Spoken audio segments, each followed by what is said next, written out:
교리적인 얘기를 하면 그게 나한테 바더가 되거든. 전혀 봐도 안 돼요. 그래서 내가 바더 된다고 얘기를 하면 그게 바더 될 거라고. 그게 이게 들어오는 거예요, 귀에.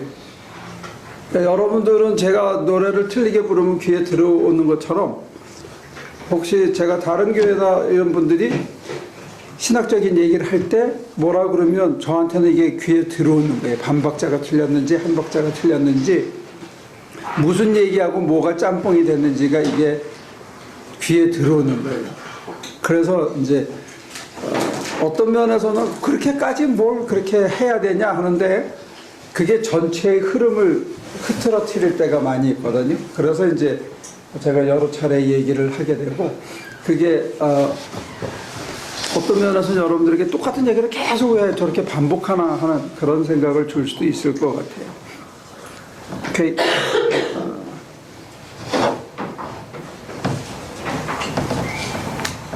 자,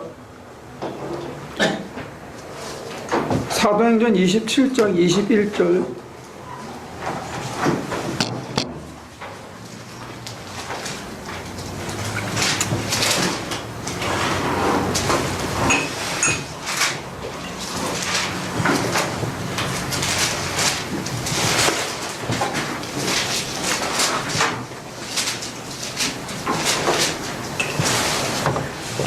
같이 볼까요? 사도행전 27장 21절.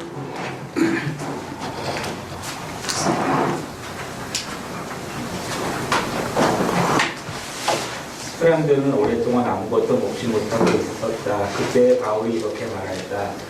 여러분은 내 말을 듣고 크레타에서 실험하지 않았어야 했습니다. 그랬으면 이런 재난과 손실은 당하지 않았을 것입니다. 그러나 이제 나는 여러분에게 권합니다. 기운을 내십시오. 이 배만 어릴 뿐 여러분 가운데 한 사람도 목숨을 잃지는 않을 것입니다. 바로 지난 밤에 나의 주님이시오 내가 섬기는 분이신 하느님의 천사가 내 곁에 서서 바울아 두려워하지 말아라. 너는 반드시 황제 앞에 서야 한다. 보아라 하느님께서는 너와 함께 타고 가는 모든 사람의 안전을 너에게 맡겨주셨다고 말씀하셨습니다. 그러므로 여러분 힘을 내십시오. 나는 하느님께서 나에게 말씀하신 그대로 되리라고 믿습니다. 우리는 반드시 어떤 섬으로 밀려가 닿게 될 것입니다.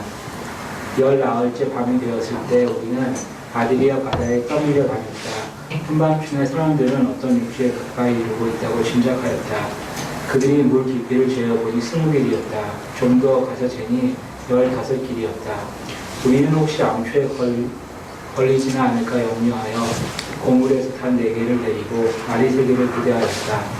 그런데 선원들은 배를 버리고 달아나려고 이물에서 닷을 내리는 척하면서 바다의 거룩배를 풀어내렸다. 바울은 백부장과 병사들에게 말하였다. 만일 이 사람들이 배에 그대로 남아있지 않으면 당신들은 무사할 수 없습니다. 그러자 병사들이 거룩배의 박줄을 끊어서 거룩배를 떨어뜨렸다. 날이 새어갈 때 바울은 모든 사람에게 음식을 먹으라고 권하면서 말하였다.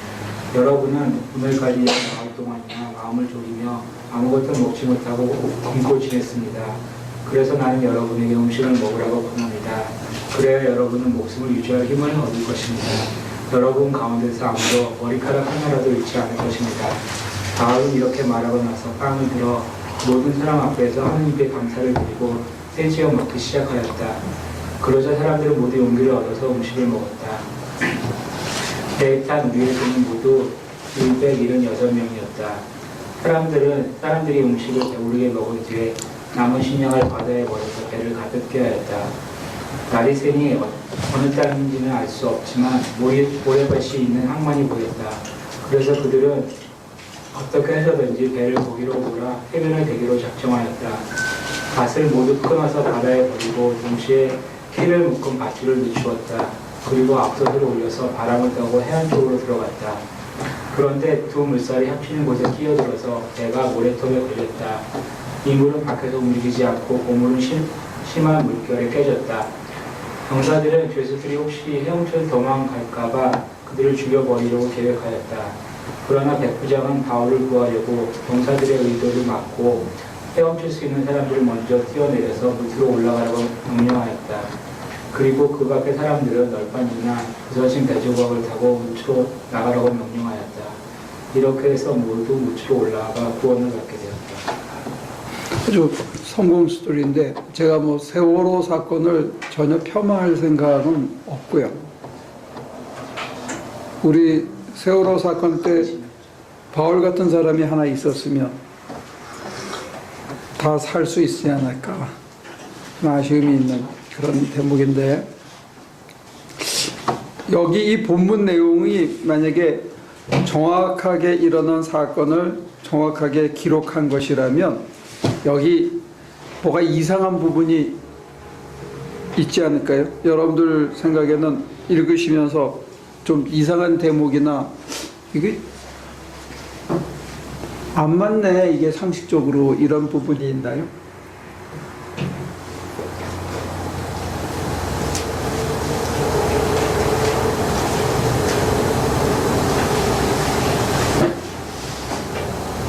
저는 19을 동안 먹지 않고 굶었다는 게 이해가 안 가요, 네. 간호사시니까. 그러고 이제 먹고 나서 버렸다는 거 식량을 어떻게 될지 모르는데 배를 가볍게 하기 위해서 버렸다. 지금 빠지고 있는 상황은 아닐 텐데. 오케이. 그것도 말 되네, 그죠? 배를 가볍게 하기 위해서 식량을 다 버렸다는 거죠. 이유는 있겠죠. 그렇지만 뭐가 uncertain한 거죠, 아직까지는. 그런데 먹는 걸 버렸다.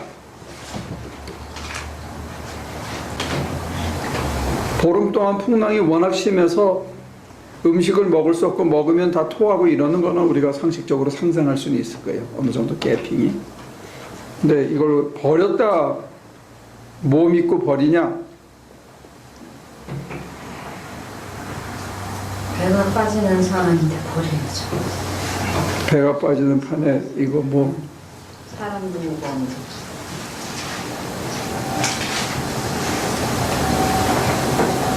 오케이. 다른 거는 이상한 게 없습니까?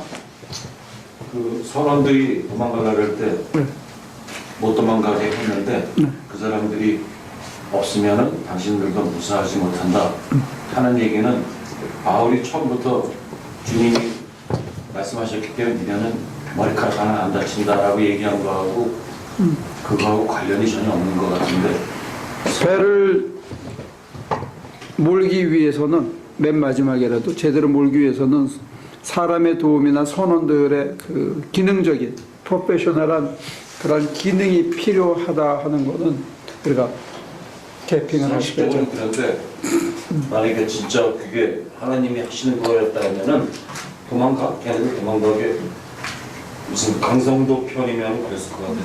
가라 그래. 보내주고 걔네 살든 말든 우리는 살고 뭐 이렇게.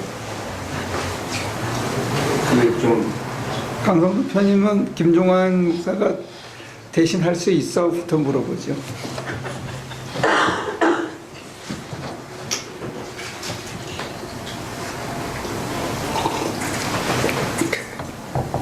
그러니까 철두철미하게 하나님이 다 하신다면 뭐 사람이 어떻게 하든지 간에 하나님이 다 하실 거니까 뭐 선언이 어떻든지 간에 다 놔둬라 그렇게 할 수도 있었다. 그때는 챌린지 같아요.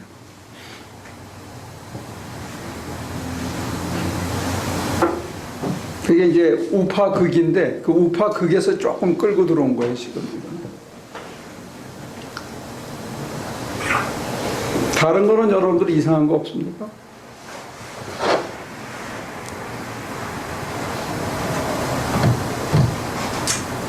바울 하나 던지려고 다른 사람들 다 살렸다. 바울 하나 건지려고 다른 사람 다 살렸다. 로마에 세우고. 이상하다는 게 어떤 걸 의미하는? 지금 이런 내용들. 상식에 반한. 바울 하나 건지려면 배가 그냥 칙 가면 될 건데 14일씩이나 풍랑을 일으키고. 그러면 그 사람들이 바울 말을 안 들었으니까.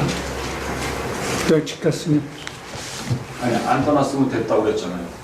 바울이 분명히 말렸었던 거는 네. 안 들었으니까 그거는 고발라 뭐 이런 거고 성성대표.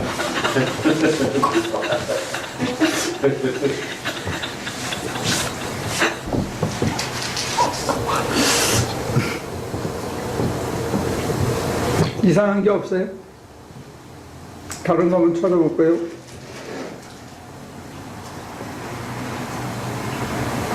그것도 이상하죠. 200 몇 명인가 되는 사람인데 그러면 그 사람들은 바울의 들러리냐? 한 사람 살리려고 다른 사람도 다 살려주고 머리카락 하나 안 상하게 하셨다. 선교라고 볼 수도 있겠죠. 그런 우여곡절을 하나님께서 잘 활용하신다. 뭐 이렇게도 좋게 우리가 신화화할 수도 있겠죠.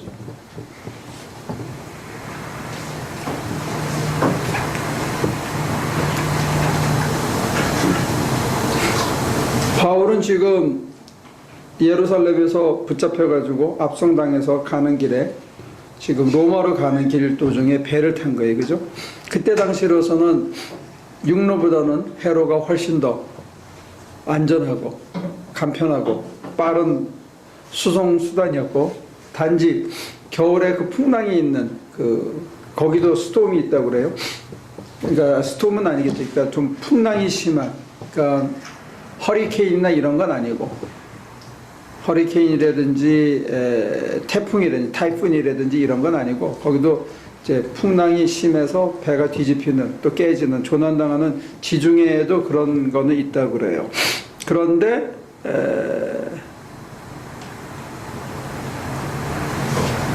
시기가 적절치 않은 상황에서 배를 띄웠는데 바울은 그때 말렸는데 선장은 그 말을 무시하고 하다가 지금 이런 어려움을 겪게 된 거예요.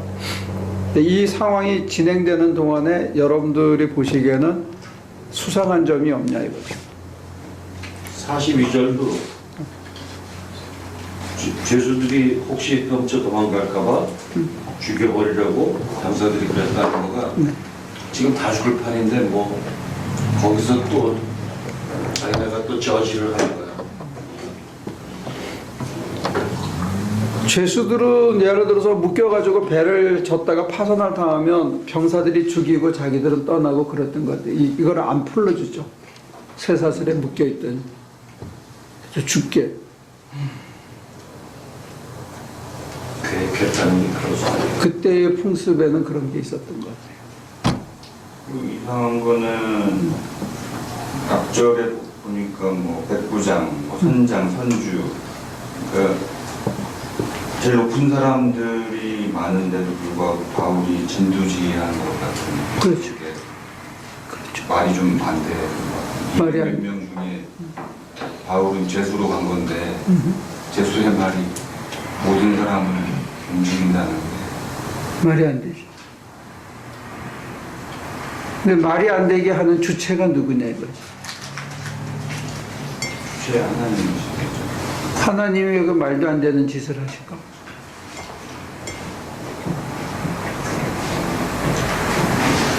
여기 있는 사람 바울을 통해서 구원하시도록 하시는 거죠. 그러니까 이제 우리가 많이 세뇌돼서 그런 대답이 만들어지는 거고 선주도 있고 선장도 있고 여기는 백부장도 있는데 200 몇십 명의 목숨을 건져야 되는 상황에서 왜 선주에게 말하지 않았을까? 왜 선장에게 말하지 않았을까? 왜 바울에게 말했을까?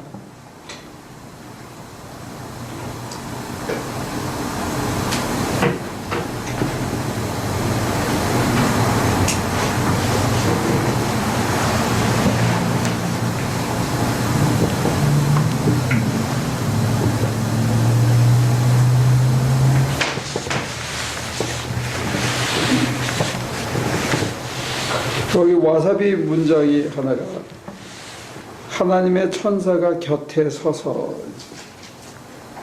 하나님의 천사가 내 곁에 서서 바울 곁에만 서 있을까요? 모든 사람 곁에 서 있을까요?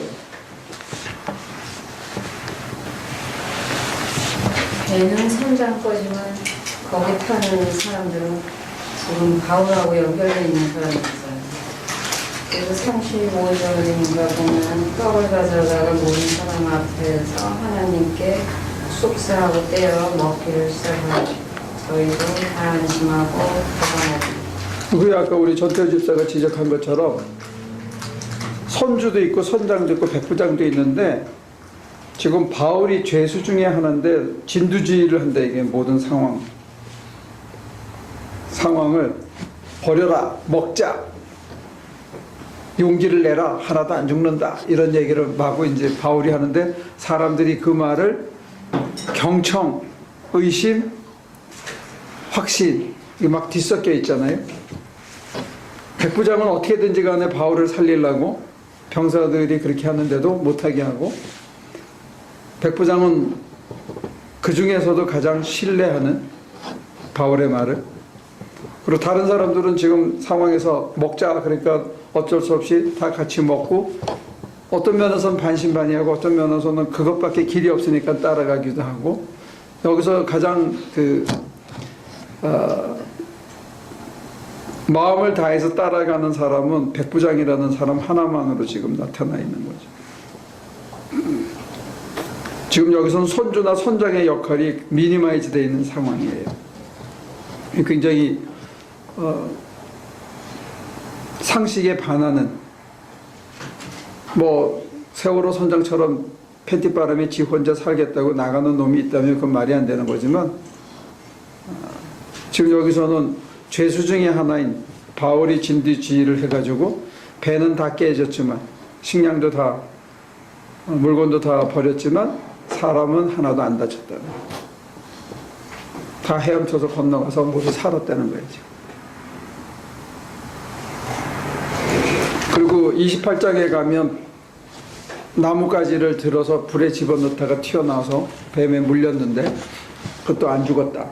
또 그 다음에 그 섬에 있는 추장의 아들을 살려가지고 융숭한 대접을 받겠다 해서 이런 표적이, 기사와 이적과 표적이 바울에게 끊임없이 나타나는 그런 것들이 이제 부연되는 게 있는데, 지금 여기서 가장 특이한 장면은 죄인인 바울이 이 난관을 진두지휘했다. 왜 그랬을까? 주님의 천사가 옆에 계셨다. 주님의 천사가 옆에 계셨는데 바울 옆에만 있었겠냐 아니면 다른 사람 옆에는 없었겠냐. 바울 옆에. 바울 옆에 사람이 있었으면, 요 이제 예를 들어서 은경 씨 옆에 천사가 있어. 그러면 그 천사는 누구 옆에도 있는 거지? 못 보는 거죠. 응? 못 보는 거예요. 이 변호사는 못 보고 그냥 있는 거. 아, 이거 비유니까 기분 나쁘게 생각할 필요가 없어. 이 곁에 서서라는 단어가 굉장히 더블 커너테이션이 있는 게요. 왜냐면 같은 좁은 공간에 바울이 혼자 독방을 쓴 게 아니라면 바울 곁에 서서 얘기할 때 다른 사람들은 뭐 했냐 이거지.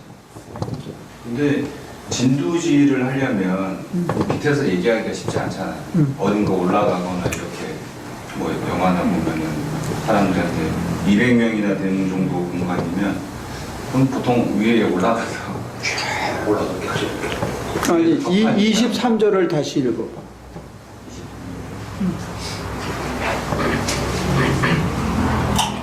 바로 지난밤에 나의 주님이시여 내가 섬기는 분이신 하느님의 천사가 내 곁에 서서. 풍랑이 지금도 치고 있는 상황인데 바울의 확신은 어디에 있었냐면 지난 밤에 자기 곁에 서서 말씀하시는 주님의 천사를 보았고 주님의 천사의 말을 들었다는 거예요. 그리고 그것을 날이 밝은 지금 현재도 그대로 믿고 있다는 거예요. 아니 옆에 있지만 이렇게 얘기한 게 아니고 바울한테만 얘기했으면은 바울만 저는 너만 들어. 다른 사람은 전혀 못 듣는 거죠. 너만 들어.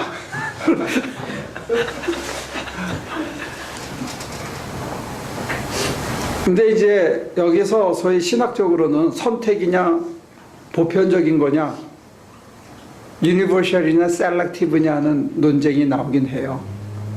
근데 지금 우리 교회가 지금까지 같이 따라왔던 것들은 유니버셜이에요. 모든 사람에게 보편적으로 누구에게나 좁은 공간에 16장 마지막을 보면 거기 읽어보면 믿는 자들에게는 뭐 이런 표적이 따르면 있고 뭐 믿으면 구원을 얻지만 믿지 않는 사람은 정죄를 받을 것이다 이런 얘기가 있거든요. 그러면은 물론 이제 보편적일 수는 있겠지만 믿는 바울의 입장에서는 천사를 보게 된 거고 믿지 않는 다른 사람들의 눈에는 뭐 있어도 없는 것 같은 뭐 그런 거라고 봐야 되죠. 그러니까 그 우파와 좌파의 극에 따라 다른데 우파에서는 특정한 어떤 사람 너만 보여주는 이게 셀렉티브한 거예요. 근데 이쪽은 누구에게나 다 열려있다 이렇게 얘기하는 거예요. 좌파는. 그런데 지금 그 둘을 종합을 하면 어떻게 되냐면 누구에게나 열려있는데 실제로 누가 봐요? 바울만 본 거예요. 270명이 만약에 있었다, 그 배 안에 있었다, 그러면 밤에 천사가 나타났을 때 다른 사람들은 다 잤거나 그 풍랑이 치는데 아니면 눈 뜨고 있었어도 못 봤거나 그런 거잖아요. 하나님이 우리 가운데 계시다 지난주에 계속 얘기했거든요. 가까이. 근데 어떤 사람은 보이고 어떤 사람은 안 보인다 이거지. 하나님이 계신 거는 보편적인 거예요. 무소부재하다고 얘기하잖아요. 어디에나 계시다고 얘기하잖아요. 여기 바울의 속에만 싹 들어와서 보여주신 건 아니거든. 곁에 서서가 굉장히 가까이이기도 하지만 내가 다닥다닥 붙어 있으면 내 곁에 서서 지금 말씀하시면 저한테 말씀하실 때 여러분도 봐야 되는데 안 보였다는 거 이거 하나. 유니버셜 바 셀렉티브라는 거 하나. 두 번째는 하나님께서 왜 선조에게 안 나타났느냐. 왜 선장에게 안 나타났냐. 저한테 나타나도 그것도 하나의 대답이에요. 안 나타날 수밖에 없죠. 나타나긴 다 나타나신 거예요. 믿는 사람이 아닌데 그걸 어떻게 알아요? 그리고 나타났어도 헛것 봤어 내가. 그러겠지. 어제가 나이 꿈자리가 안 좋았어 이러겠지. 그것도 굉장히 좋은 개핑이에요. 당연한 것 같은데. 그러니까 유니버셜 앤 셀렉티브를 종합을 하면 곁에 서서 다 얘기해도 누구한테만 들리냐 이거지. 나와 함께 하시는 하나님의 그 확신이 있음으로 듣는 거고 행하는 거잖아요. 그렇게 가면 이제 인간이 그 믿음이 있다는 것 자체가 계시의 통로가 된다 이렇게 주장하게 돼요. 믿음이 있을 때만. 근데 어떤 경우에는 바울처럼 지갈 길로 가서 하는데 콱 꼬꾸라지는 수도 있거든. 근데 전혀 다른 길을 간 바울이 아니잖아요. 전혀 다른 길을 갔지. 그런가요? 그래서 평생 그게 자기에게는 그 스티그마타였죠. 내가 주를 핍박하고 주의 몸된 교회를 핍박하다. 그래서 나는 빚진 자다 하는 그 상처가 있었죠. 그걸 늘 가슴에 안고 겸손하게 살아갔던 사람이죠. 근데 목사님은 그 인디오 마을 거기 그 사람 이렇게 떠나오실 때 예수님이 손을 든 걸 보셨다고 그랬잖아요. 그때 누군가한테 저기 예수님이 이렇게 하시면 는 안 했죠. 그러면 그 사람이 봤을까요? 모르지. 다른 상태에서 다른 모습으로 같은 걸 느꼈을 수는 있겠지. 그렇지만 똑같은 거를 같이 보는 거이진 않겠지. 순이가 보는 예수님 모습하고 내가 보는 거하고 다를 수가 있듯이 어떻게 똑같아요? 그러니까 목사님은 그때 이렇게 두렵지 않으셨던 거네요. 전 두렵진 않았어요. 그러니까 예를 들면 제가 저 애들 끝나고 저기를 나오면서 깜깜할 때 아 여기 예수님이 계시면 어떡하지? 제가 이렇게 무섭거든요. 나타날까봐 무섭단 말이에요. 그러니까 있으면 더 좋겠는데 갑자기 앞에 딱 옆에 계시면 어떡하지? 이럴 때도 있어요. 그러니까는 이런 일이 생길까봐 두려움이 아직 있는 거예요. 그 두려움의 뿌리가, 이거 조금 번외의 질문이지만 그 두려움의 뿌리가 뭔지도 자기가 한번 살펴볼 필요가 있어요. 근데 나오실까봐 만약에 두렵다라면은 예수님이 항상 옆에 있다는 건 아닌 거예요? 그러니까는 못 느끼게는 괜찮지만 이제 실제로 탁 이러면은 너무 막 기절할 것 같은 거 있죠. 근데 그게 예수님인지 아닌지는 어떻게 알아요? 그런 거는 그냥 느끼지 않을까요? 그러니까 그런 이미지를 기대하거나 머릿속에 있으면 안 보여. 그러니까 아무 기대가 없는데, 그러니까 지금 저번 주부터, 그러니까 뭐라 그럴까, 그러니까 아니 이렇게 눈에 안 보이면 어때요? 그냥 계신지 알고 그냥 믿고 그렇게 가면 되지. 뭐 이런 마음이 있었다 그러면 목사님이 이때니까 있다고 진짜로 옆에 사람 있는 것처럼 있는 거야 이렇게 얘기를 하시니까 없어도 되는데 자꾸 일단 그걸 생각을 하게 만드시는 거예요. 그러니까 막 예를 들면 남편이 저렇게 있어야지 같이 뭐 사랑을 하든지 뭘. 근데 그냥 상상 속에만 있어 남편 있지 이거랑은 또 이제 틀리니까 더 이렇게 리얼한 뭔가를 얘기하시려고 그러는 것 같은데 예수님도 똑같아요. 그냥 이미지를 갖고 있으면 안 보인다는 거. 이미지를 가지고 이미지를 본 곳을 예수님이라고 생각하면 멀리 가버린다는 거. 예수님의 이미지를 느끼는 거는 전혀 다른 눈으로 우리의 이 눈으로 보는 이미지는 아니라는 거예요. 근데 우리 안에 하나님께서 다른 영적인 것을 감각할 수 있는 안목을 주셔서 그분이 여기 계신 게 느껴진다는 거예요. 보인다는 게 어느 순간.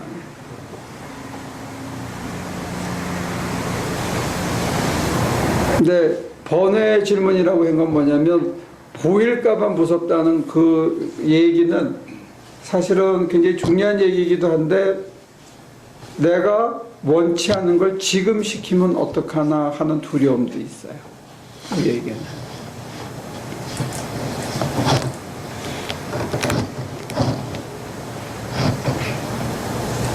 그런 것 중에 하나가 다 버리고 가라 이러면 이제 그럴까봐 안 보고 싶은 것도 있어.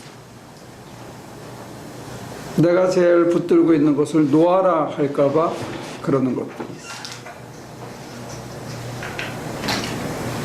그래서 얘기를 조금 빨리 풀어가면 질문이 없으면 내가 더 빨리 풀어가고 아니면 풀어간 다음에 다시 돌아와도 되고 어떻게 할까요?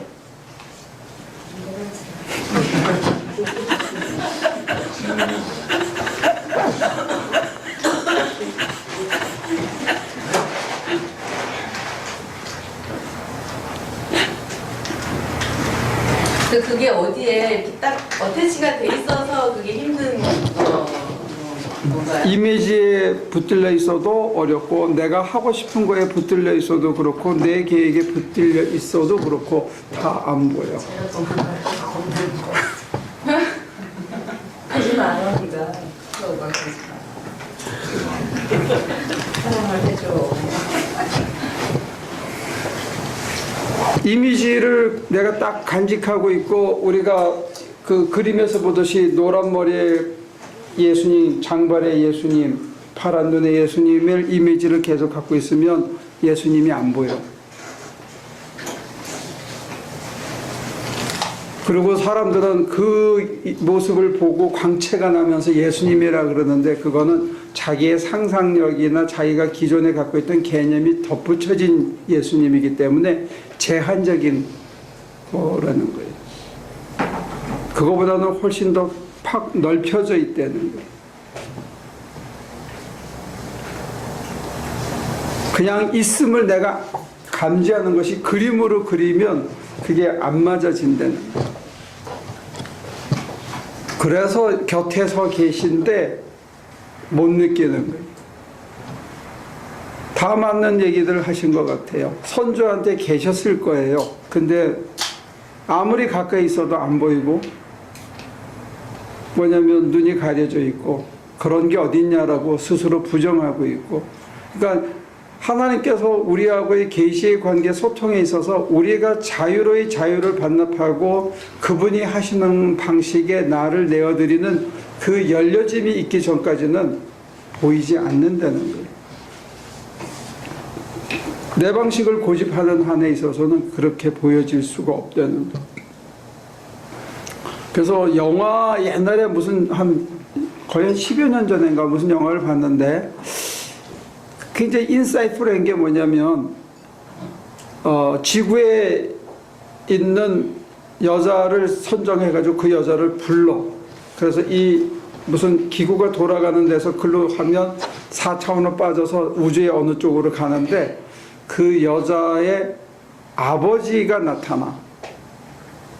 돌아가신. 그래서 호숫가 근처를 걸으면서 그 아버지 모습을 통해서 얘기해 주는데 나중에 이 여자가 뭘 깨닫냐면 어떤 그 우주인이 자기 아버지의 이미지네이션을 할로시네이션처럼 이렇게 해가지고 거의 만질 수 있는 그 이미지로 자기랑 다니면서 그 아버지를 보여줌으로 내가 안심하게 하고 자기들이 원하는 메시지를 전달해줬다. 뭐 이런 내용의 간단한 것들 같아요.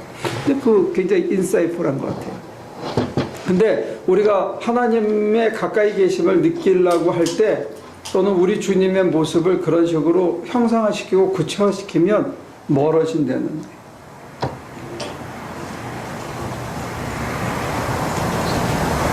그래서 조금 빨리 간다 하면 무슨 얘기냐면 여러분들이 기도를 하면서 하나님이 정말 가까이 계시다.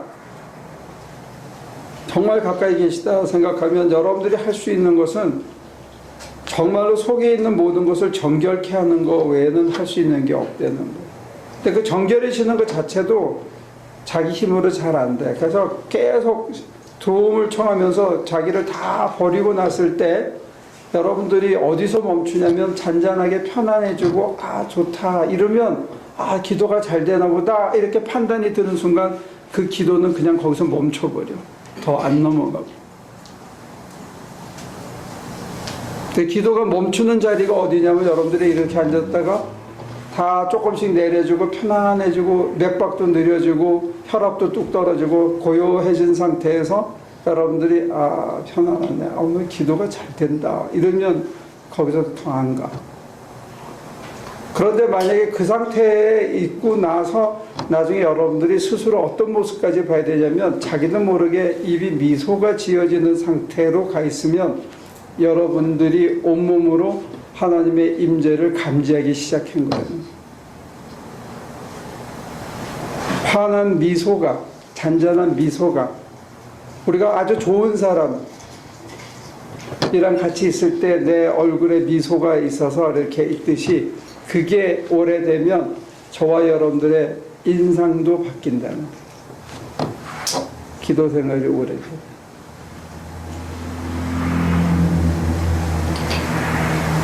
그러니까 우리가 간접적으로 하나님의 임재를 느낄 수 있고 이 내 얼굴의 표정이나 나의 자세나 이런 걸로 그 다음에 아무 생각도 안 나고 아 이런 게 참 평안인 게 이런 건가 보다 하는 게 리프렉션이 되어지는 상태.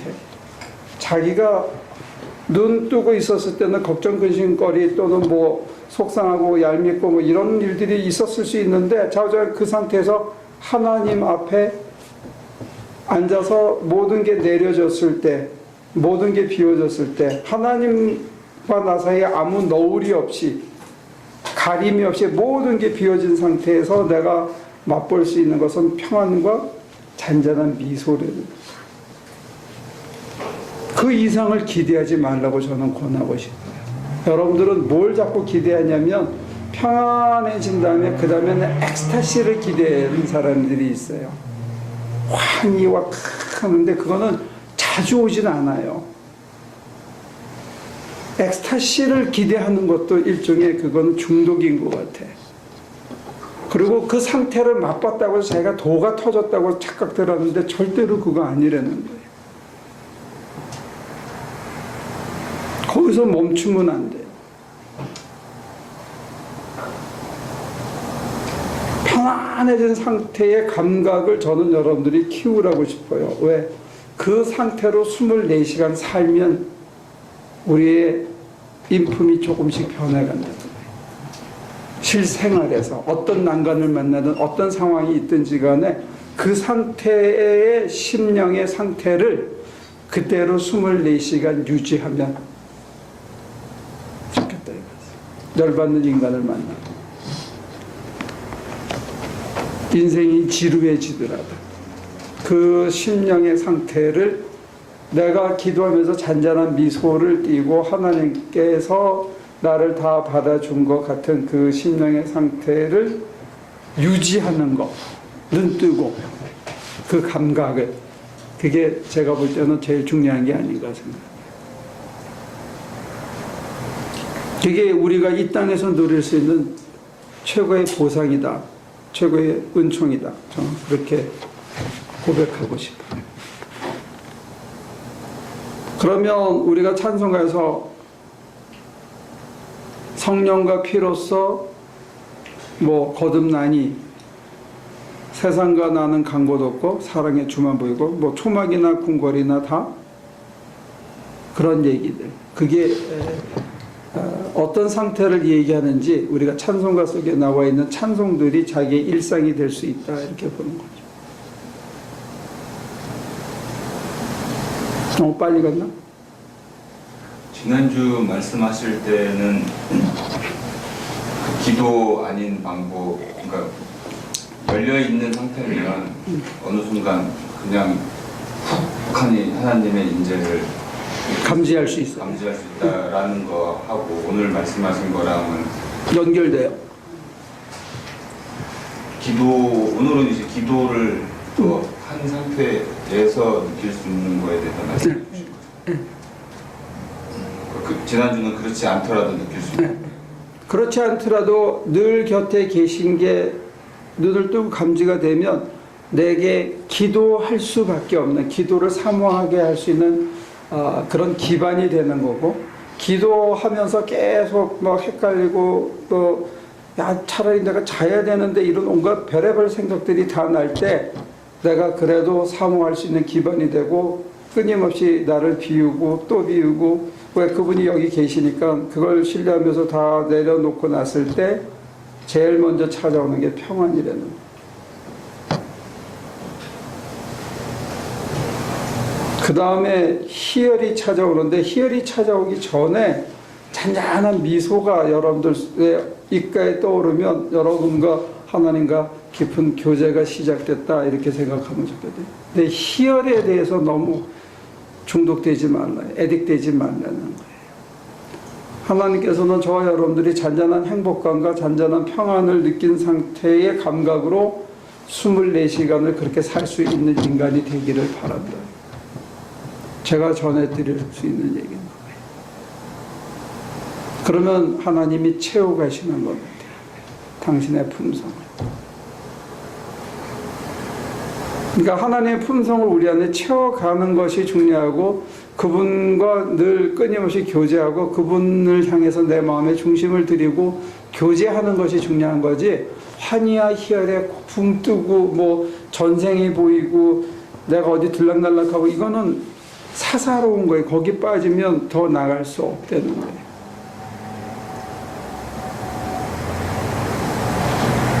근데 우리가 거기에 나갈 수 있도록 하나님께서도 도와주시는 게, 우리의 아픈 병이 사라진다든지 뭔가 미래가 느껴진다든지 다른 사람의 운명이나 어떤 일이 벌어졌는데 그게 어떻게 될 건지 하는 표징을 줘서 내가 하나님의 살아계심에 붙들려 있다는 것을 하는 어떤 표지판으로 쓰긴 하지만 거기에 현혹되지 말라는 거예요. 그건 표지판이라는 거예요. 기사와 이적과 놀라운 일은 드러나고 나타나지만 그거를 자랑해서도 안 되고 그것을 너무 지나치게 신뢰해서도 안 된다는 거예요. 더 중요한 건 뭐냐면 저와 여러분들이 하나님의 신성을 회복하고 그로 인해서 그리스도의 품성을, 그리스도의 형상을 회복하는 거, 이게 우리에게 가장 중요한 과제라는 거예요. 그게 최고의 축복인데 딴 데 자꾸 빠지면 안 되는데, 일단은 거기에 가기 전에 지난주하고 이번 주를 이어서 생각을 하면 여기 계시다는 게 1차적으로 받아들여져야 되는데, 그렇게 하기 위해서 여러분들이 의지적으로 노력하고 이미지를 갖고 또 내 속에 어머 그런 두려움이 있었네 이런 걸 인지하는 거, 그런 거 다 내려놓자는 거예요. 그래서 어느 날 순간적으로 그러면 내 가치관이 달라지기 시작해. 뭐가 더 소중한 건지에 대한 인식이 달라지기 시작하고, 옛날에 이거 없으면 내가 초췌해지고 내가 이것 때문에 주눅 들고 열등감 느꼈는데, 그 이후로는 그 열등감이 사라져 버리기 시작하는 거예요. 마찬가지로 내가 갖고 있던 묘한 우월감도 그 만남 이후로는 사라지는 거예요. 그러니까 사람들과 비교하거나 분별하는 게 점점 얇아지기 시작한다는 거예요. 그래서 하나님의 임재가 그렇게 중요해요. 여기 보면 바울이 곁에 서서 그날 밤 한 얘기를 가지고, 이 사람은 밥 먹자 이 풍랑 치고 있거든. 아직도 선원들은 달아날 궁리하고 있는 상황이거든요. 병사들은 사람 죽이려고 하는 상황이거든. 근데 이 사람은 나름대로 초연한 거라고. 초연하지만 배가 쏠리면 어디 가서 처박히기도 하고 털썩 주저앉기도 하고 파도에 휩쓸리기도 하고 이런 건 있지만, 여전히 중심은 거기에 크게 흔들리지 않고 다시 쓰고 흔들렸다 다시 쓰고 한다는 거예요.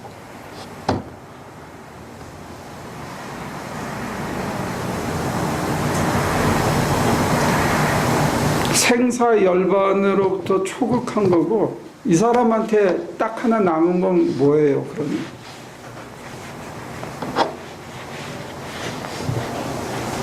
바울에게 가장 중요한 거는, 생명보다도 소중한 거는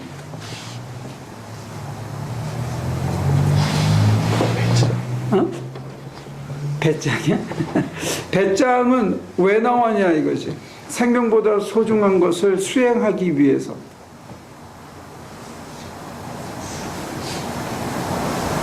다른 거는 문제가 안 되는 거지.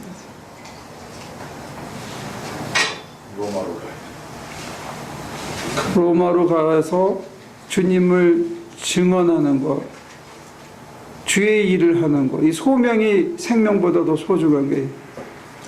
그래서 소명이 있는 한은 살아 있을 수 있어요. 죽을 일도 없고 죽어야 되겠다는 유혹도 받을 일이 없어.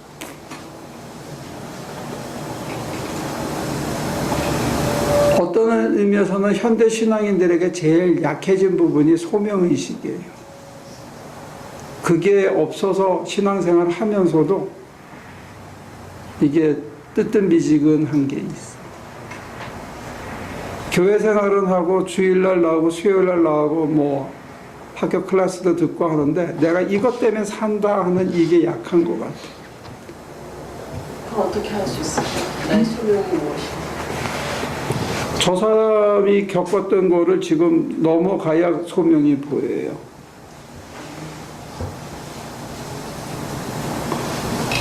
어디에 가서 뭐라 하더라도 죽어도 좋다. 개꼴을 당하더라도 좋다. 뜻대로 하세요 하고 열려 있은 다음에 소명의식이 생기는 거예요.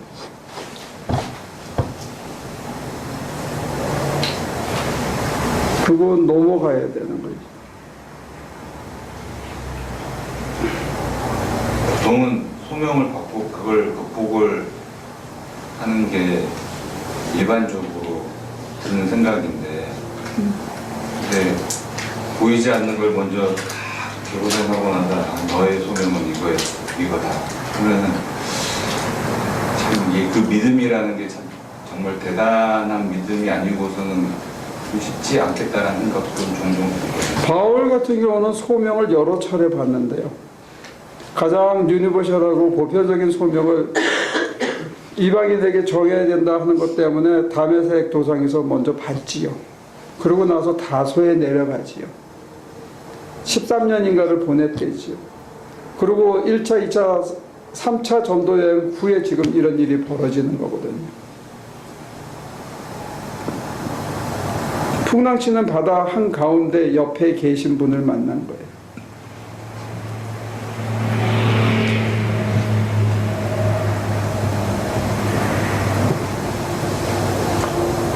소명을 자기가 이미지네이션을 통해서 또는 그림으로 형상화시키고 구체화시키지 말라는 거예요.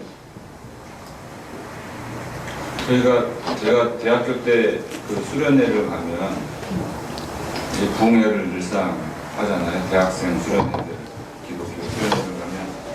그래서 뭐 첫째 날, 둘째 날, 셋째 날, 제일 중요한 게 이제 마지막 날 결단하고 뭐 헌신하고 이제 그런 건데 다양한 옵션을 주는 건 아니잖아요. 선교사로 헌신할 사람, 뭐 이렇게 내 일생에 뭐 이걸 주님께 이런 식으로 계속 뭐 분위기를 그렇게 몰아가는 건지는 모르겠지만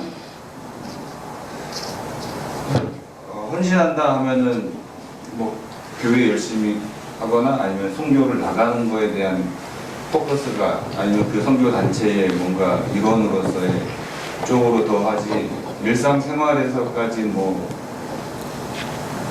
주의 빛의 사람으로 가야 된다는 강조점들은 많이 없었던 게 사실인데 이게 이제 개신교 신학에 대한 투철한 해석이 없어서 첫째 그럴 거고 두 번째는 이제 조기의 어떤 가시적인 손드는 사람, 눈물 흘리고 손 흔들고 간증해 줄 수 있는 사람의 숫자를 통해서 그 집회가 성공했다 안 했다를 평가하는 성과주의적인 생각이 있었을 거예요.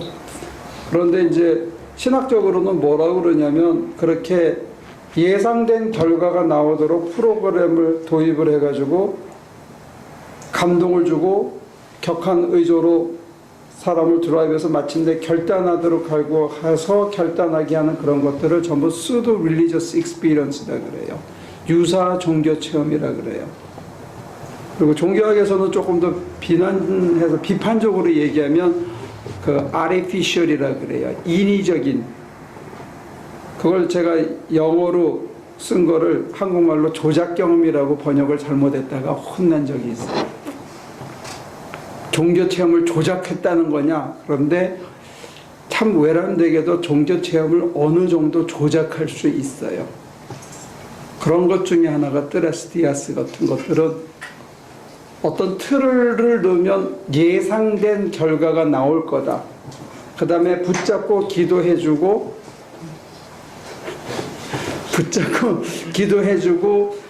랄랄랄랄랄랄랄라 하면 방언이 터질 거다. 이런 것들은 다 pseudo religious experience예요.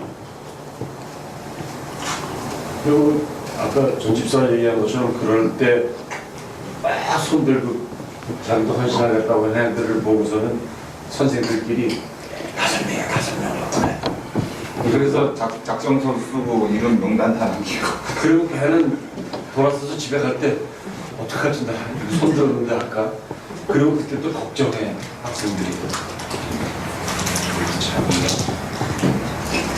어떤 면에서는 작정된 헌신과 세상으로 가고 싶은 유혹의 갈등 속에서 번민하면서 여전히 모호한 상태로 어쩔 수 없이 주님을 따라가는 그 상태가 신앙이에요. 어쩔 수 없이 따라가는 그 자체가 모호해야 돼요. 저는 오히려 확신을 가지고 나는 뭐 몇천 명을 하겠다 해가지고 그런 사람들은 나는 오히려 안 믿어. 그건 자기 확신이거든. 자기가 만든 거라고. 그런 사람들은 굉장히 위험해요. 다른 사람들을 많이 다치게 한다는 거예요. 그 정도까지는 아니더라도 말씀하신 트레스디아스나 이런 어느 정도의 조건, 그러니까 그런 경험을 할 수 있게끔 해주는 거는 그 신앙의 발전을 위해서 그 다음에 잘못 가르쳐서도 문제지 그런 게 나쁜 건 아니지 않나요? 근데 경험적으로 보면 그게 나쁘지 않느냐 하는데 그때 사람이 오는 환각이라면 너무 지나치게 비판적인 용어를 쓴 거고 희열과 환희 때문에 다른 사람의 얘기가 안 들려요. 아니, 만약에 저희 교회에서 예. 크리스티넷을 한다. 그러면은 목사님은 내가 늘상 알고 계시니까 딴 길로 곁길로 가지는 않지 않나? 아니에요. 여러분들이 합일의 체험을 하는 순간부터 제가 얘기하는 걸 안 듣기 시작해요. 뭐가 좀 다른 걸 해보고 싶은 거야. 아니 저희가 그렇게 들었는데도 불구하고 네, 그럼요. 그 합의를 경험한다 해서 그럼요. 첫째는 제가 거기에 이른 상태에 대해서 절대로 얘기를 안 해준다는 거예요. 왜냐하면 여러분들만의 독특한 체험을 하려는 거예요. 제가 알려주는 순간에 여러분들은 그거하고 유사한 체험을 쉽게 할 수 있는데 하면 저의 추종자가 되는 거지 하나님의 종이 될 수는 없어요. 여러분들만의 독특한 체험을 해야 되는 거예요. 첫째는. 두 번째는 뭐냐면 그 상태에 들어가서 환희와 희열을 체험하는 순간에 자기도 뭔가를 들은 것 같고 이제는 자기 마음대로 해보고 싶은 게 생겨요, 사람이. 그리고 될 수 있을 것처럼 생각해요. 그 단계가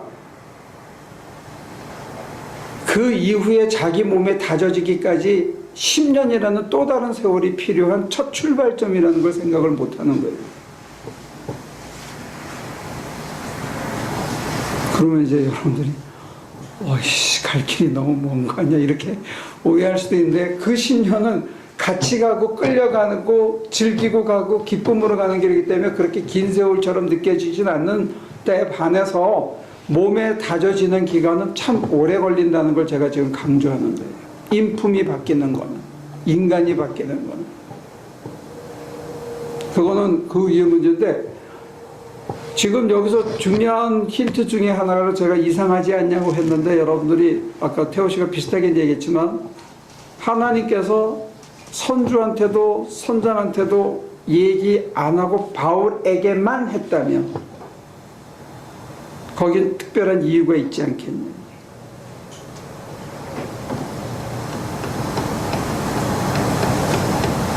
다른 사람 말을 안 들을 것 같아. 알고 집에 있으니까. 아까 처음에 나온 얘기로 하자면 소명, 확실한 소명 의식이 있었기 때문에 그 얘기를 더 잘 듣지 않았어.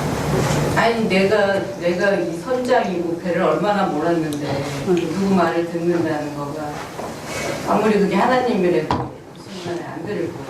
그러니까 바울에게는 소명 의식이 확실하게 있었으니까 그런 게 더 잘. 그때 상황으로다가는 사실은 선장이고 뭐고 다 포기한 상태고 이제 죽을 거다 싶어서 지금 열 나흘이나 다 같이 굶었는데 거기서 기급장 뛰고선 얘기해야 되는 상황인 것 같고 목사님의 말씀을 만약에 적어한다면 바울은 적어도 다메섹서부터 지금 로마로 갈 때까지 1, 2, 3차를 통해서 항상 성령님이 인도하시는 대로 그걸 듣고선 따라가는 사람이라고.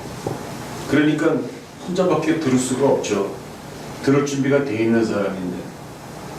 그러니까 이제 우리가 보편적으로 다 나타나셨지만 그것을 받아들이는 사람이 어떤 사람이 받아들이냐 했을 때 자기 방식을 포기하고 어디든지 가겠다는 그런 것을 우리 종래의 언어로 쓰면 소명인데 자기의 모든 것을 포기한 사람은 어느 순간에 보이기 시작한다는 게 자기 방식을 옛 것을 포기하면. 그런데 그런 사람들이 한 배에 만약에 5명이 있으면 어떻게 했겠냐 이거예요.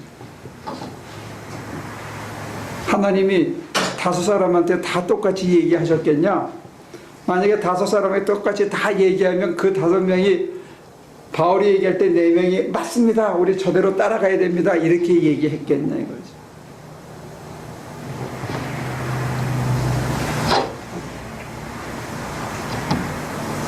비슷한 본문이 이 여행 첫 출발점에서 나오는데 아가보라는 예언자가 나타나요.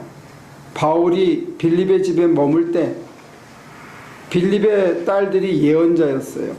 바울이 끌려가서 이런 일을 당할 거라는 걸 미리 보셨어요. 보여주셨어요. 아가보도 일부러 찾아와 가지고 바울의 허리띠를 풀러서 자기를 꽁꽁 묶은 다음에 이렇게 될 거라고 얘기를 해줬어요. 어떤 경우에는 일어날 사건을 여러 사람에게 얘기해 주시기도 해요. 이번 같은 경우는 한 사람에게만 보여줬어요. 근데 어떻게 다른 결과가 나타나느냐 했을 때 일어날 일에 대해서 5사람에게 가르쳐주면 5사람의 대처 방법이 다르다는 거예요. 그래서 빌립의 딸 셋은 말려요. 아가보도 말려요. 근데 바울은 가야 한다고 그래요. 그럼 누가 맞아요? 영적인 깊이가 달라서 그런 거 아니에요? 그 사람들은 하나를 봤다면 바울은 2개, 3개를 봤기 때문에 이게 가야 한다는 그런 거 아닌가? 영적인 깊이가 다른 거예요? 아니면 살고자 하는 마음이 남아 있어서 그런 거예요? 어딘가 어태치가 돼 있으니까 그 바울을 살리고 싶어하는 그거는 귀한 애정이죠. 인간적인 거이기 때문에 그게 틀릴 수밖에 없죠. 그런 애정 때문에 우리가 주시는 영적인 가이드를 잘못 해석할 수 있죠. 사심이 붙으면 더 말할 것도 자기 입장과 형편과 처지를 먼저 생각하면 계시 안 받는 것보다 계시 받는 게 훨씬 인생을 망치는 수도 많아요.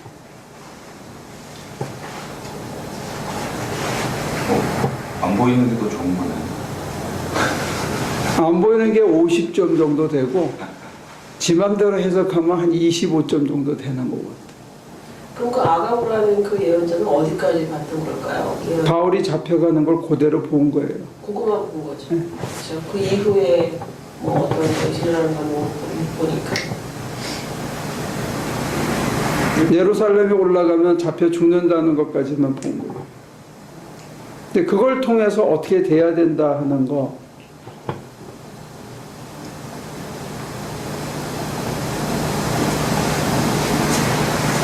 그건 모르죠.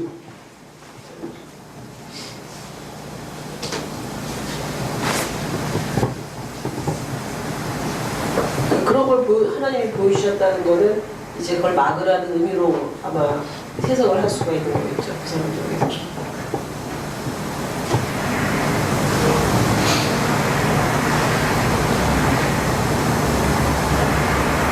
그래서 한 교회에서 만일 그렇게 이제 보이는 사람이 다 다른 얘기를 하면 힘들겠네요. 질서가 깨지죠. 그럼 자집사를 쫓아가야지. 오빠 왜 그러세요? 당 나서잖아.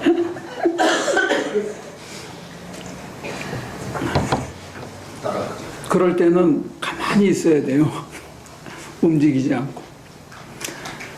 근데 이제 어떤 때 이렇게 보면 교회가 소용돌이 속에 들어갈 때 보면 그런 사람들이 나서고 휘젓기 시작하면 많은 사람들이 요동치더라고요.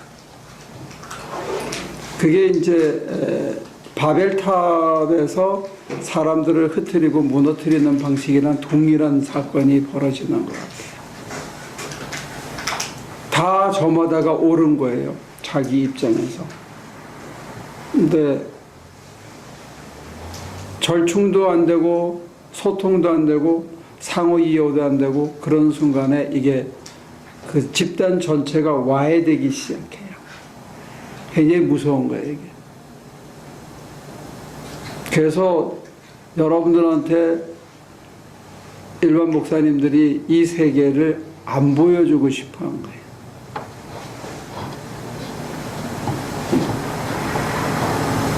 난 이제 한 10년밖에 안 남았으니까. 저희들이 안 보는 건 정상적입니다. 비정상이지. 내가 3년 이상 너한테는 한 7년 이상 얘기를 했는데 여태 못 본다면 그럼 비정상이지. 분열이 날까봐 주님이 미리 막으니까. 너한테는 얘기 안 해줄 거야. 나한테는 하실 거니까 그건 걱정하지 말고. 교회에 가는 거는 얘기 안 해주고 네가 해야 할 일만 알려주실 거라.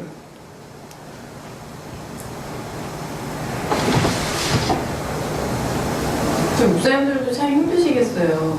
뭐, 아니, 그런 위험 요소가 있으니까 다 이렇게 뭐 어떤 분이 그러네 1년 내 매해 같은 거를 계속 반복하신다는 거예요. 그 이상 잘하지 못하게. 나쁜 놈이지. 뭐. 그러니까 이래도 걱정이고 계속 그 유치원 수준에만 놔두는 것도 걱정이고. 어차피 할 거면 갈 때까지 가야지. 끝까지 가봐야지. 그런 용기나 배짱이 있는 근데 분들. 10년을 다 채우시려고 그러시는 거예요? 아, 자, 그치. 난 늦게 시작했으니까 나 더 하려고 그러는데 원하시면 뭐. 아니 뭐 저는 제가 먼저 갈 거니까요. 아니요, 저 세게 다들 기도하시면 어느 날 밤 저한테 얘기하실 거예요. 너 가라. 그러면 제가 그 다음날 딱 와서 사라질 거예요. 그러니까 여러분들이 제가 간 다음에 그 기도를 하세요. 아니 제가 안 하고 여러분들이 하시면 저한테 말씀하시겠죠. 좀 빨리 가세요. 저쪽에다 얘기해 주세요. 아 근데 그 기도까지 할 수 없어요.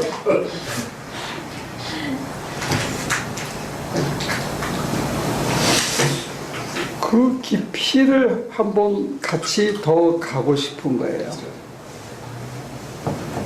그리고 바람이 혹시 가능하다면 이게 혼자의 전이가 아니고 여러 사람이 같이 갈 수 있고 이 숫자가 10명, 20명, 30명, 100명, 200명이 될 수 있다면 하는 그런 소원이 조금씩 생기고 있어요. 만약에 그렇게 될 수 있다면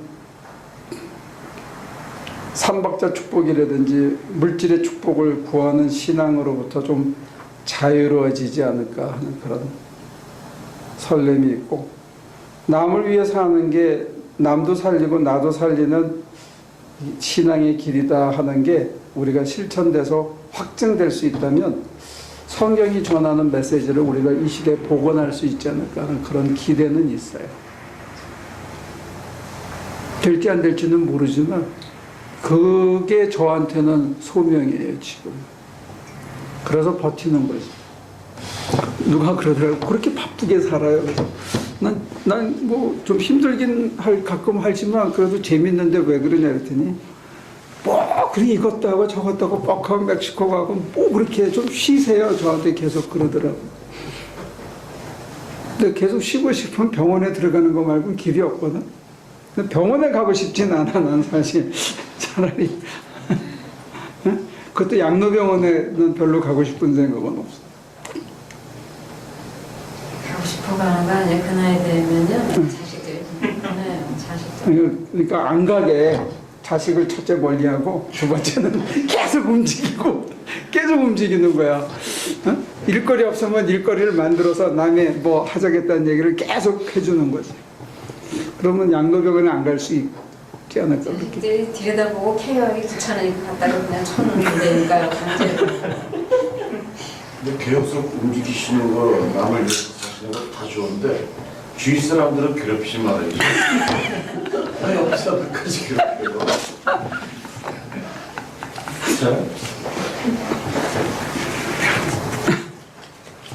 그래서 참 근데 이상한 게 그게 괴로우면 달아나야 되잖아. 근데 중국에서까지 그 사람 뭘 몰라서. 몰라서 우린 중독된 거고 스웨덴 거. 중국에서까지 더 따라가 보겠다고 열흘을 먼저 와. 그래서 이번에 아리조나 가가지고 그 사람을 두고 오려고 그래요. 그럼 시간 변동은 안 생기는 거예요? 그냥 가는 거예요? 네. 아니, 저는 2번 갔다 와야 돼요. 28일 날 갔다가 30일 날 오고 3일 날 갔다가 아, 그럼 좀 땡겼네요? 아니, 한 번 더 2번 출입하는 거예요. 아니 3인을 다 간다 그랬잖아요. 아, 예, 예. 근데 앞으로 땡겼다고. 땡겨서 갔다가 저는 오고 31일 날 예배가 있으니까 그 다음에 주일 끝나고 다시 갔다가 그냥 계속 계세요. 우리 키 알아서. 선생님만 봤네. 네, 저희 보고 싶어서 같이 가. 가고 싶은데 그래서 나 대신 거기에다가 이영동 목사를 두고 저는 4일날 한국을 가야 돼.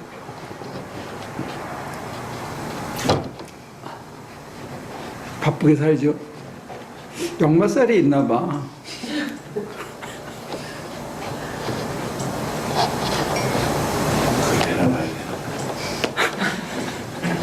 그 내려놓으니까 후 불리니까 멀리 가는 것 같아. 점점 이동거리가 점점 길어지고 있어요. 그래서 제가 우리 교회와 우리 식구들에게 기대하는 거는 가까이 곁에 늘 계시는 게 느껴졌으면 제일 좋겠어요. 첫째가. 그래서 프라이어리티가, 가치관이 뭐가 인생에서 가장 소중한 건지가 조금씩 바뀌어가기 시작하면 좋겠다. 이게 첫째 부탁이고, 그거는 은총이에요. 근데 은총에 사로잡히기 위해서는 자기가 기존에 갖고 있던 것을 내려놔야 되는데, 그게 너울이야. 하나님과 나를 가로막고 있는 너울이 되는 거예요. 그걸 내려놓으면 하나님이 이렇게 이렇게 스며들듯이 아주 오래전부터 거기 계셨는데 내가 모르고 있다가 거기 계셨네 이러는 순간이 온다는 거예요. 너무 생생하게 계셔서 내가 내 눈을 의심할 정도로 형상은 아닌데 그냥 계신 게 온몸으로, 온눈으로, 온마음으로 감지가 되기 때문에 그날 이후로는 부정할 수가 없다는 거예요. 그게 이제 무소부재하신 하나님에 대한 신학적인 정립이, 우리가 교리로 고백하던 것이 자기의 온몸으로, 자기의 온 감각으로 감지되는 자기 것이 됐으면 좋겠다는 게 1차적이에요. 근데 여러분들이 그게 설마 될까? 그렇게만 생각 안 하면 될 수 있다는 거예요. 그리고 얼마나 이게 자기 모순이냐면, 무소부재하신 하나님은 우리가 다 교리적으로 고백하거든. 하나님이 어디나 계시다는 거는 예수 믿는 사람들은 다 얘기해. 근데 어디나 계시다 그러면 강 목사 옆에만 계셔야 되는 건 아니잖아요. 여러분들 옆에도 계셔야 되잖아요. 문제는 계신 걸 인지하지 못하는 게 문제인데, 인지하지 못하는 이유 중에 가장 큰 이유가 너울이라는 거예요. 붙들고 있는 게 있다는 거예요.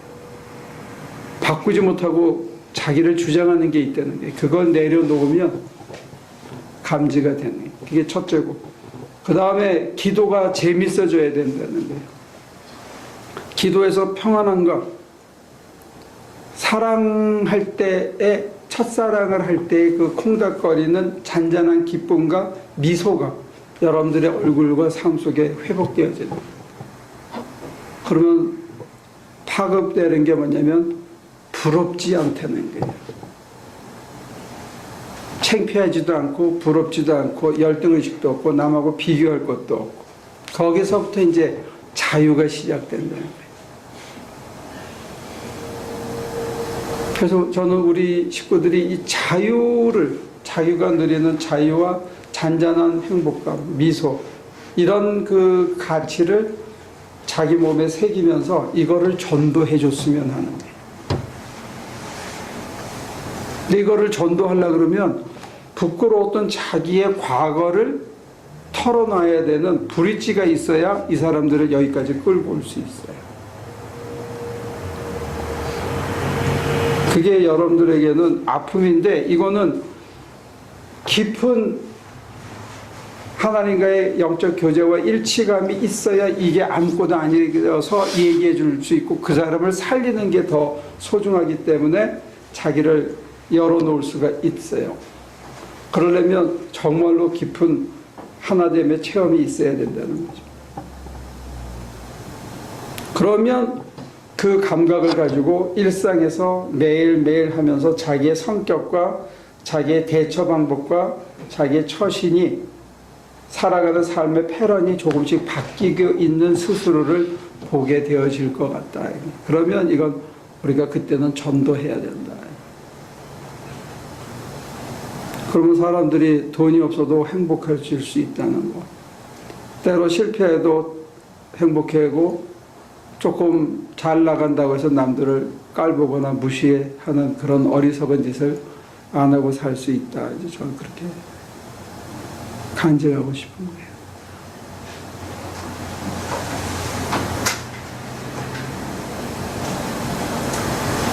그러니까 여러분들 속에서 그런 사람들이 많이 나와야 돼요. 그냥 계시다 하는 게 감지되어지는. 그리고 내가 눈을 감고 있으면 그냥 좋아, 조금씩. 이게 뭔지는 잘 모르겠는데 그냥 좋아. 혼자 밤이든 낮이든 아니면 낮에 다들 일 가고 나서 혼자 소파에 앉아 있는데 그냥 내가 좋아. 지금 이 상태가 그냥 좋아. 사는 게 좋아져야 된다는 거예요.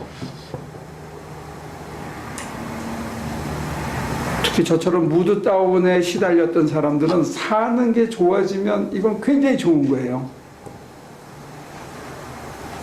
사는 게 힘겹고 버겁고 괜히 이렇게 가라앉고 그거를 자체를 즐기는 그 상태를, 이렇게 다운되어 있는 상태를 즐기는 그런 사람들은 그냥 사는 게 잔잔한 미소 속에서 이게 좋구나, 참 좋네, 너 행복하냐? 다른 건 다 몰라도 이 행복감 하나만은 이거는 있구나 하는 그런 것들이 우리들을 힘나게 할 수 있다. 물론 그것도 지나가는 과정이기도 해요.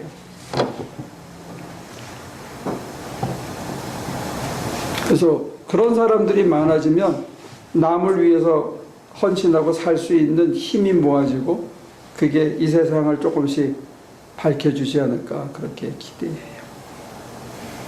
그래서 이번에 한번 사실은 좀 무리했는데 다행히 하나님께서 기적적으로 뻥튀기를 해주시고 또 우리 남성의 권사가 잘못된 계산을 가지고 은행에 가서 디파짓하고 그래가지고 돈이 막 늘어나고 그래가지고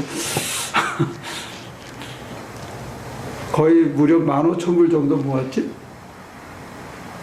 효소 팔고 효소 팔고 그라지 세일하고 특별 헌금하고 막 그래가지고 거금 15,000불을 모았어.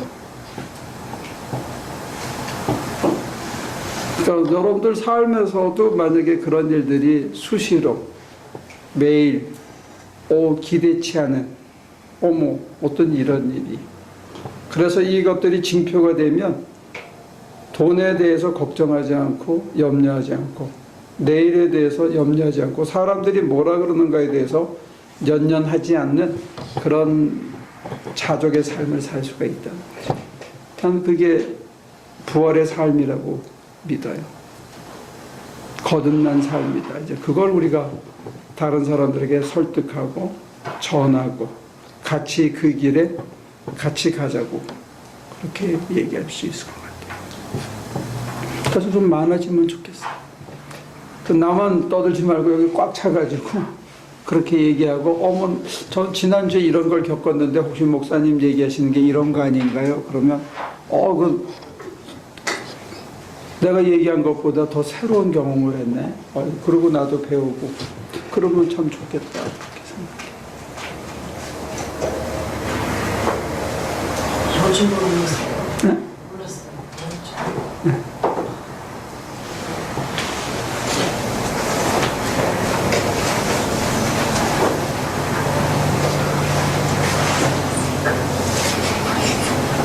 그래서 2016년에는 여러분들에게 그런 체험들이 강화되고 더 심화돼서 다른 사람들에게 그런 소식을, 기쁜 소식을 전해서 우리 식구들이 좀 더 많아졌으면 좋겠다.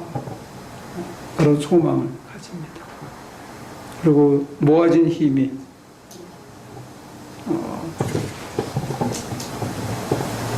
우리 교회가 한 6년인가 거들었는데 오늘 그 카드가 왔는데 자기네는 이제 조금 많이 좋아졌으니까 다른데 더 어려운데 도와줘라. 그리고 내년부터는 선교비 지원 안 해도 좋다 하고 어느 교회? 러브 예. 어디? 정한호 목사님. 그래서 그렇게 해서 더 내년에는 더 많이 더 여러 군데 지원할 수 있다면 좋겠다. 그러면 하나씩 튼튼해지면 주님의 문된 교회가 어디 있든지 간에 튼튼해지면 좋잖아요. 다들 어렵고 힘들다 그러던데 우리가 그런 불씨를 계속 옮겨주는 사람들이 됐으면 참 좋겠습니다. 질문 있어요? 하실 얘기나? 하나님, 2015년 마지막 수요일에 이렇게 모였습니다. 2016년을 꿈꾸고 한 해 동안에 넘치도록 해주신 것, 그 은혜를 나누었습니다. 주의 크신 은혜가 이제 붙들어 주셔서 우리에게 이 임한 은혜가 다른 사람에게도 넓혀질 수 있도록 도와주시고 하나님의 살아계심이 매 순간 어떤 상황, 어떤 장소에서도 감지되고 하나님께서 나 여기 있다 두려워하지 말라 하시는 위로가 우리의 가슴 깊이 박혀서 삶의 어떤 정황을 만나도 주님의 아들로서 주님의 딸답게 정직하게 당당하게 그리고 겸손하게 그 일을 감당할 수 있게 도와주시옵소서. 저희가 살아가는 한 순간순간의 발걸음과 몸짓과 팔 벌려 끌어안아주는 그 넉넉한 포옹이 그들에게 주님을 보여주는 표징이 되게 하시고 하나님의 살아계심을 드러나는 계시가 되도록 저희들을 사용하여 주시옵소서. 여기에 빈자리들이 사람으로 가득 차고 그 사람들의 심령 속에 하나님의 사랑과 하나님의 현존이 가득할 수 있도록 또한 축복해 주시옵소서.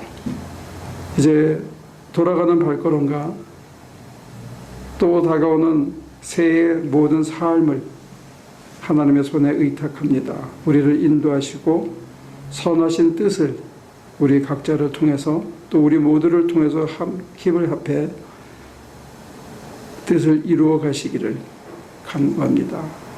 잘 따라가고 잘 이룰 수 있도록 종지를 잘 할 수 있도록 주 예수여 우리를 도와주시옵소서. 예수님의 이름으로 기도합니다.